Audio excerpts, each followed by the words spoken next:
Assalamualaikum teman-teman.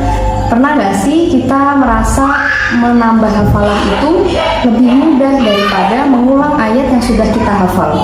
Nah, itu berarti kita butuh tips untuk memperkuat hafalan nih. Nah, di video ini ya, aku mau sharing beberapa tips untuk memperkuat hafalan supaya tidak mudah lupa dan insya Allah lebih melekat di kepala. Yang pertama, rajin membaca Al-Quran. Kenapa sih kok membaca Al-Quran itu menjadi salah satu tips yang paling penting untuk menjaga hafalan?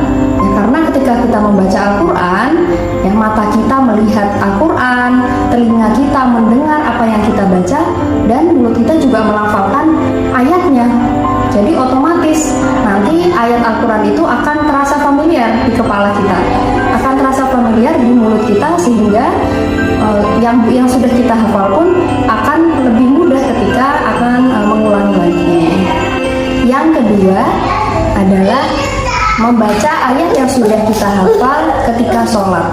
Ya, jadi ketika sholat setelah membaca Al-Fatihah, kita disunahkan untuk membaca beberapa ayat selain Al-Fatihah ya.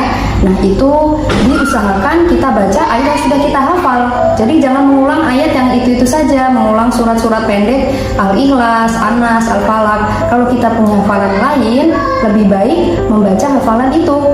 Tuh, terutama ketika sholat qiyamul lail atau sholat tahajud ya, karena ketika sepertiga malam otak kita itu sedang berada pada kondisi yang terbaik.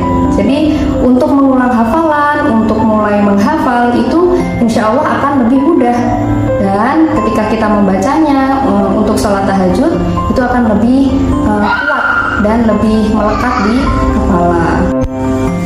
Yang ketiga, tips supaya hafalan kita menjadi lebih kuat adalah dengan membaca terjemahan Al-Quran.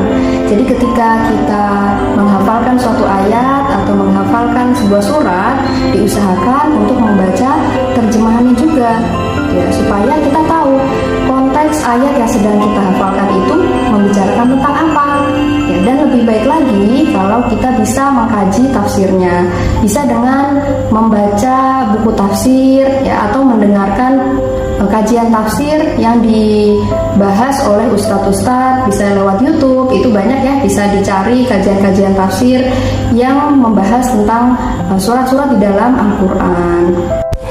Jadi, dari semua tips yang aku berikan, yang terpenting adalah bagaimana kita berusaha untuk menjaga lisan kita, berusaha menjauhkan diri